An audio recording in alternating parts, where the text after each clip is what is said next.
Today I am laying track on this small HO scale addition to an existing layout, and one of my viewers requested that I do some of it on camera so he can see exactly what I'm doing. I am using Atlas flextrack. I have already cut the end ties off with a chisel. A straight piece is already in place. Now curves are a lot easier to align accurately than straights. So a 4-foot aluminum straight edge is a good tool here. I just put it against the ties at both ends and move it with my thumb until it's touching all the way along.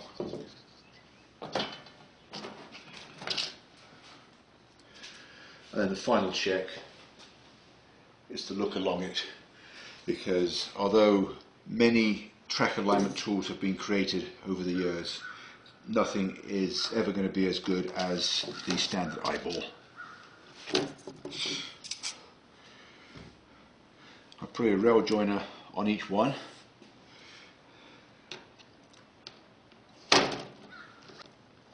Now what I need to do is hold this end of the track in the right place and curve it along my roadbed. Hopefully you can see the end of it. I'll move the camera just in case you can't. And of course the inside rail goes way out beyond the outside one, so they have to be trimmed to about the same length. So what I do now is I mark the inside rail with a Sharpie in line with where the outer rail is, and I also put a black mark on the last tie that I have to cut away.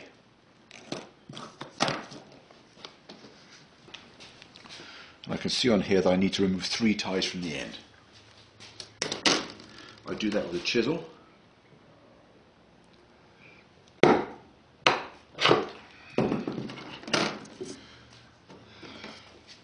now I have a pair of rail nippers. You'll notice that one side is straight and all the angle is on the other side. You need to put the flat side towards the piece you want to keep. Now a lot of people will squeeze rail that way because they don't know any better. That ends up mashing the rail and you need a lot of cleanup with the file. Always squeeze from top and bottom like this. Hope you can see it. And then just let the end fly off into outer space. Now I'm going to reinstall this piece of track just to make sure that I did get the rails the right length, because I don't want to get it sticky with the glue and then find I have to make adjustment. Okay, and that is just about perfect. Rail, although the track will eventually be held down firmly with the ballast, I'm just tacking it in place with Crafter's Pick Ultimate Glue. It's available at Hobby Lobby and maybe other places as well. It's about $6 a bottle, and one bottle will go quite a long way. I start at the end and I just put a few dabs underneath each rail all the way along.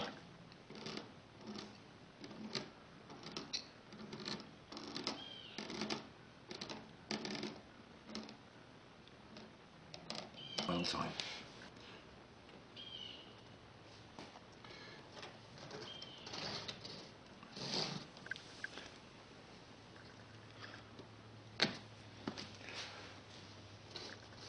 It will try to spring straight. So the way to avoid that is to pin the track. I'm using 1 1/4 inch drywall nails. Roofing nails also work. They have nice large heads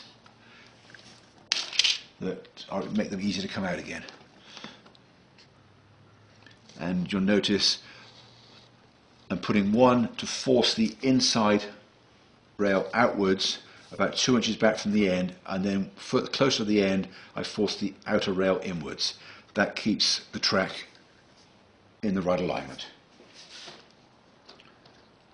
And now I'm going to go back along the length of it, and anywhere that it doesn't want to stay where it needs to be, I'm just going to push another nail in.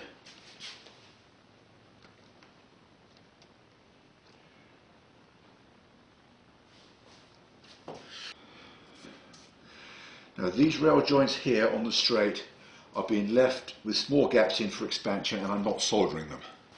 All joints on the curve have to be soldered. Now the offcut from the outer track is long enough to finish this piece here. Now on a piece of flex track you'll see that one rail slides easily in the ties, the other one is fixed. The sliding rail is on the outside of this piece, so I want the sliding rail on the inside of the next piece. And since these are previously cut ends, I'm going to trim them again, just so I have nice straight ends. And now I don't have enough space sticking out there, so I've either got to grab this with pliers or something to pull it through a bit, or what's a lot easier is just to cut one more tie off the end. Now I have room for a rail joiner.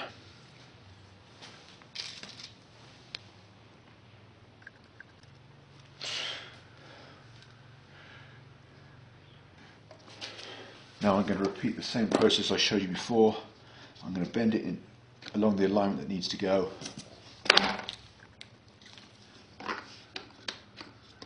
And now this time I have to mark both rails with a Sharpie where it crosses the benchwork joint, because across here I have to leave it removable.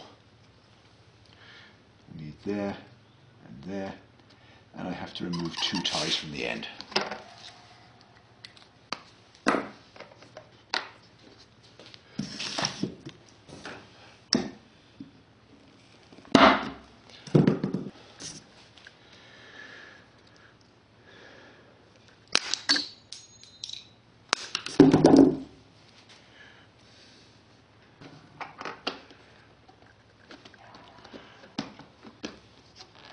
And that inside rail is a little bit long still,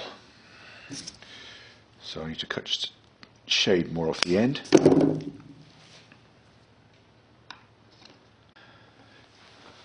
Now I'm going to solder these rail joints. I have to solder it before I install this piece of track, because they need to be soldered on the straight before I curve it. This is Dati number 5 lead-free tinning flux.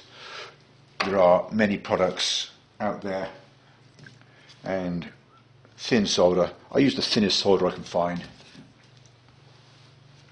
This is my soldering station. It's by Hakko. It's a really nice one. For most of my life I made do with cheap soldering irons. Recently I decided I deserved a better one.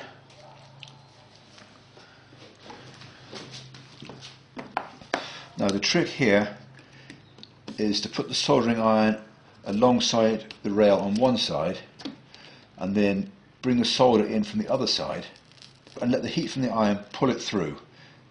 That way I know the whole joint is nicely heated up. Let that cool with the rail being held nice and straight. Now I'm going to repeat the other side. And you want to put plenty of solder on, enough to completely fill the joint between the rail and the joiner.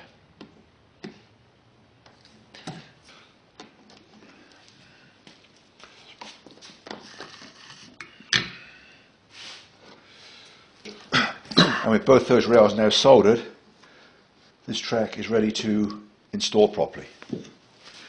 Now here obviously I can't put glue on the bottom of the track, so instead I put it on the road bed.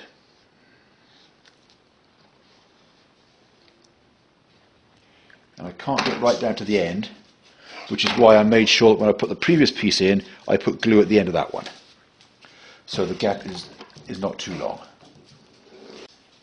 You want to make sure you don't put enough glue to fill the joints between the ties, because that needs to be filled by ballast.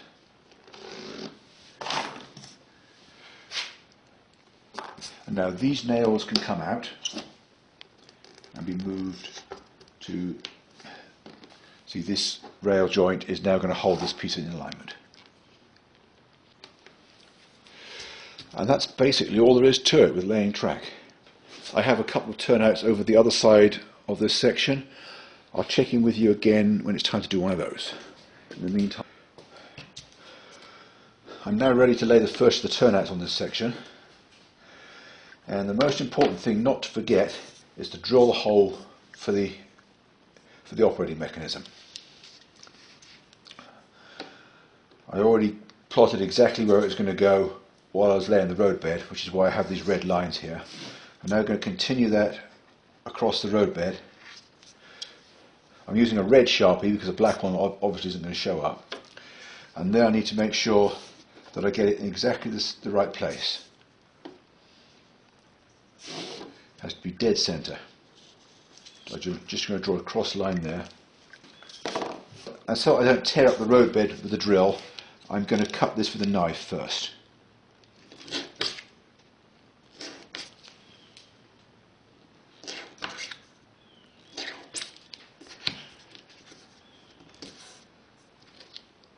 And get rid of that piece. Now most people will say that a 3/8 drill is sufficient for a tortoise or smell switch machine. It isn't. I'm using a 1/2 inch drill here, just to give myself a little bit more tolerance. That drill wandered off slightly, so I'm going to open the hole out in the other direction with a round file.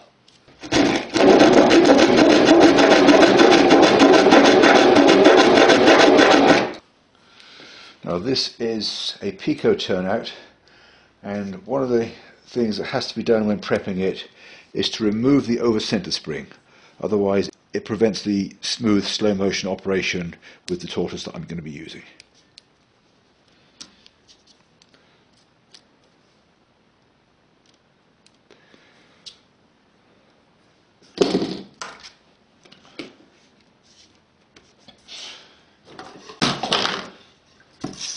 And as with all pieces of flextrack, the end ties have to be removed.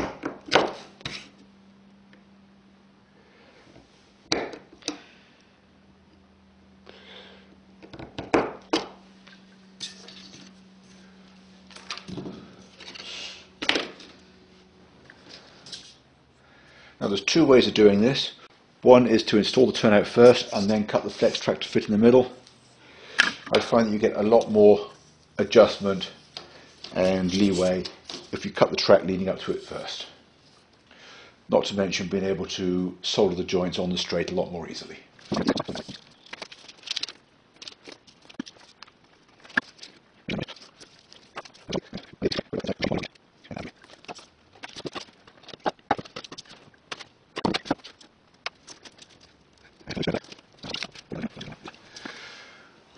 Now since I've already prepared the turnout, I can immediately glue that in place. Insert some rail joiners. Now on the Pico turnouts, the rail joiners are very loose, so you have to make sure that the tops of your rails are properly lined up.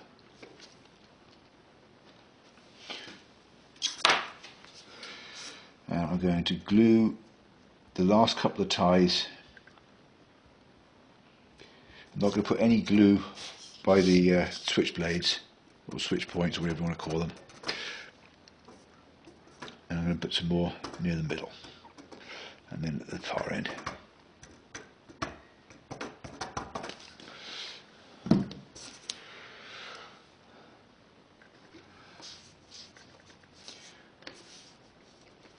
Just going to sight along it to make sure that the curve lines up properly.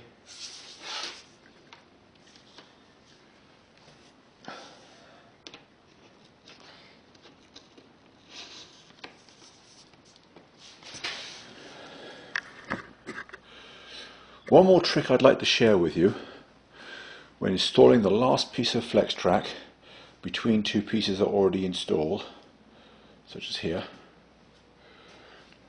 There's a little trick that I didn't learn until fairly recently, although it may seem very obvious once I point it out to you. On one end of this last piece of track, you need to cut away one more tie than you would otherwise. That way you can slide the rail joiners all the way on and then slide them back into place once the track is in position.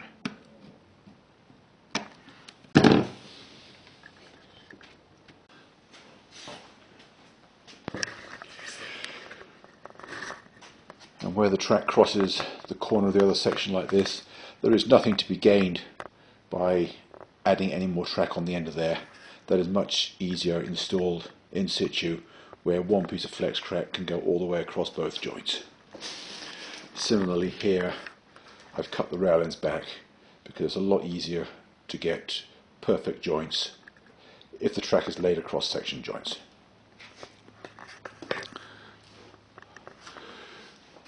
So that is all the track on this piece laid. I will come back out tomorrow and finish up.